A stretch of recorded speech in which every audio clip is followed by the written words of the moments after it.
Hello soulmates, welcome back to my YouTube channel. So in this video I'm going to be teaching us how to cut this trending neckline and also how to go about your neck tightening to avoid gaping. So if this is something you like, don't forget to subscribe, comment, like and share. Thank you. So first off is the inverted queen hand neckline. So for the neck width you mark 3 inches, and for the neck depth you mark 6 inches, just as you can see. Then you go in by 4 inches. So you just go ahead and connect the points together, just as you can see. So at the center front where you mark 6 inches, you go up by 1.5 inches.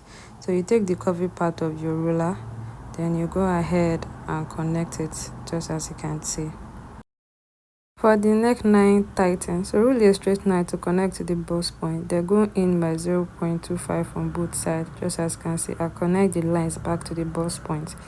Then next thing is you are going to close it up like this. When you close it up, you are going to go ahead and reshape the neckline, just as you can see. You are going to reshape it. So next up is to take your scissors to cut out the neckline, just as you can see. So by the time you open it up, this is what you have. So use your paper tape to secure the tightening around the neckline down. This is what you have. So now this is your inverted queen hand neckline. Next is this queen hand neckline. So for the neck depth, I measured 7.5 inches and the width I measured 3 inches, just as you can see. So I'm just going to go ahead and connect the lines. So I'm just going to connect the lines, just as you can see. So now I'm going to mark 3 inches upward, then go out by 1 inches at that point. So I'm just going to go ahead and connect it to the neck width. So now you're going to be taking the curvy part of your ruler. You're going to be taking the curvy part of your ruler to connect to the center front where you marked 7 inches, just as you can see. You're just going to connect it this way. So now you're going to rule a straight line to connect to the bust point, then go in by 0.25 on both sides, just as you can see, and connect it back to the bust point. So this is this is tightening around the neckline. This is also to avoid the neck from gaping.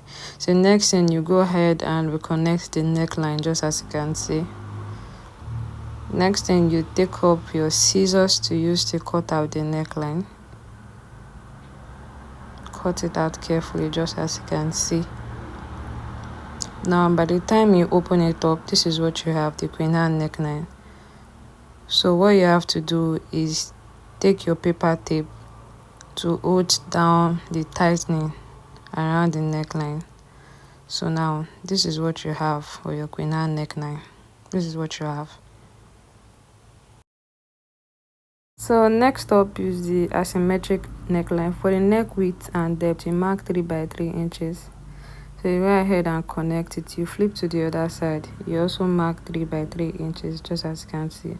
You also connect the neckline as well. So when you open it up, the next thing, at the side bust point, you just roll a straight line above and also get the midpoint. So at that point, you mark 2.5 inches, and at the center front, you mark 1.5 inches.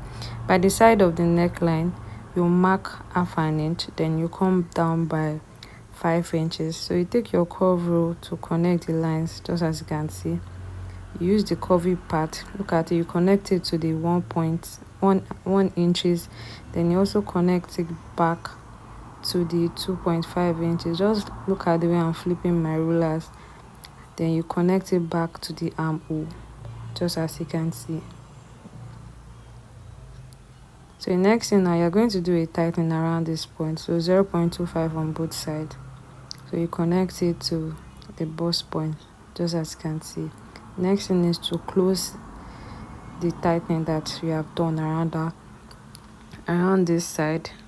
So you're just going to close it up and reshape the neckline, just as you can see. You reshape it like this. So next up, you use your paper tape to secure it down so that it doesn't move. Next up is to use your scissors to cut out the neckline, just as you can see. So now this is your asymmetric neckline. So this is what it looks like. So next up is the scallop neckline. So for the neck depth, I measured 7 inches, and for the neck width, I measure 4 inches. I'm also going to measure 4 inches here. So I'm also going to go ahead and connect the points together. Let's connect the points together. So next up is to do your scallop sample. So you get a piece of paper, you rule a straight line on the piece of paper. So depending on the width that you want. So here I'm using 2 inches as the width, and I got the midpoint. Then I marked 0.75 for the height. So for the length, so I'm just going to go ahead and connect it like this. Just try to shape it to give you this curvy shape, semicircle. So you go ahead and use your scissors to cut it out, just as you can see. So that's like giving you half of a circle. So now this is what you are going to use to cut your scallop. So then you take it back to your piece or to your pattern paper. Then you go ahead and trace it, just as you can see. Trace it this way. So you also do that for the other side, just as you can see. So you continue doing that until you have filled up your pattern paper, that you have filled up the neckline area, I mean. So this is what you have.